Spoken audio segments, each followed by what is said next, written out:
They're talking about forced vaccinations. They're talking about forcing you to wear a mask. And I pointed out there's nowhere in the Constitution that authorizes our federal government to do those things. And in fact, if you think you don't have a right to avoid those things, then you're not reading the Ninth Amendment. It says you have all the rights. The Constitution is a limit on the government, not the people.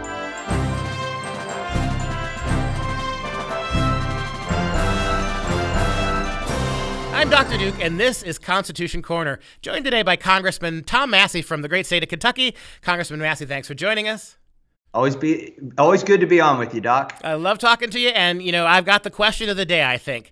So, is what we've seen in the last 6 months, the COVID era of American politics, is this the straw that finally broke the back of the republic in terms of constitutional values? So many questionable calls here, so many regulations without votes, so many orders without constitutional oversight.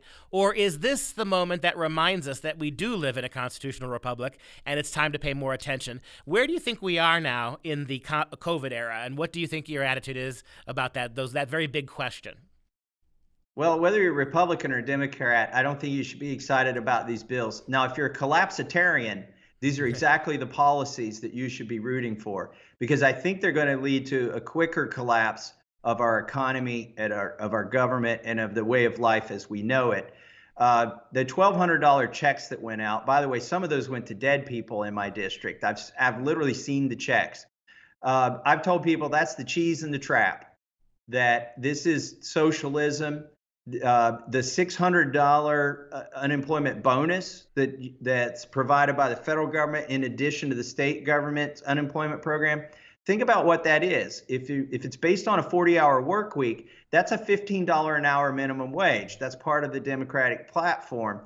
It's also a $2,400 minimum basic income, which is another part of what some of these Democratic candidates have campaigned on, is a minimum basic income. And yet these Republicans allowed that to pass. And in some cases, they got on the floor and advocated for it. So I think they're losing their fiscal values. If they had any, they definitely lost any sense of fiscal sanity. There will be more bills like this. The governors, I'm all for the 10th Amendment, but these governors are acting like mini tyrants, and they're doing so with the imprimatur of the president's advisors, right? The advisors get up there and encourage them to do this. And when this whole thing started, I caught a lot of flack because I said that the government response to this COVID virus is going to make FDR's internment of Japanese Americans look like a light touch. And the liberals went nuts. They're like, what are you talking about? And first of all, they didn't like being reminded that FDR infringed on American citizens' rights based on their ethnicity, right, and their heritage. Anyways, they didn't like being reminded of that. But what we've seen is something that goes beyond FDR in terms of spending, even adjusted for inflation, bigger than the New Deal. And then in terms of liberty crushing, bigger than that, in terms of telling people he's interned the governors have interned, using the imprimatur of the president's advisors, have interned all Americans into their own houses. Yeah, you mentioned these crushing bills, unconstitutional, no real vote on them, and the big 8 million pound elephant in the room is the HEROES Act. Talk about what that stands for, and let's talk about that as a constitution-crushing piece of legislation.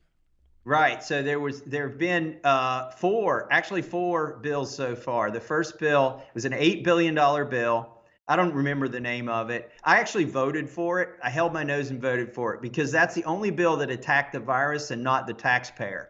Every bill since then has been an attack on the taxpayer and our monetary system.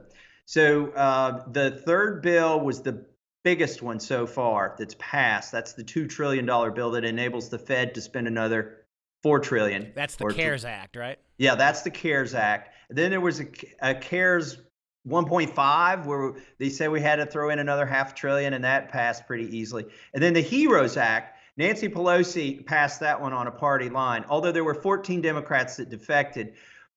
Some of them thought it wasn't reckless enough, and some of them thought it was too reckless. Like it was her moderates and her extremists that defected from her on that bill, but she passed it nonetheless. It didn't pass the Senate. Here's the best thing about the HEROES Act. It's an acronym, like most of these bills in Congress. So I was like, what does the H, the E, the R, the O, the E, the S stand for? The O stands for omnibus, and the S stands for solution. These are two words that should never appear in the same sentence, let alone the same bill. Omnibuses aren't the solution. They are the problem. And that is, and give us the whole acronym if you've got it in your head. I don't even remember. Yeah, all I saw was the omnibus. I was like, this is pretty bold. They're putting omnibus in the name of the bill now and calling it a solution. As an English professor, we call that one great big tautology right there. Right? Yes. Wow, what a redundancy that is. So we've only got about 30 seconds left. And so give us 20 seconds on the Constitution where it stands right now. Well, I'm worried they're talking about tracking, the contact tracing. They're talking about forced vaccinations. They're talking about forcing you to wear a mask. And I pointed out there's nowhere in the Constitution that authorizes our federal government to do those things. And in fact, if you think you don't have a right to avoid those things, then you're not reading the Ninth Amendment. It says you have all the rights. The Constitution is a limit on the government, not the people. Congressman Massie, right on. Thanks for your time today. Thank you. And don't just know your Constitution, live it. This has been Liberty News Hour. As always, you can go to thenewamerican.com and jbs.org for more information on these topics as well as more shows.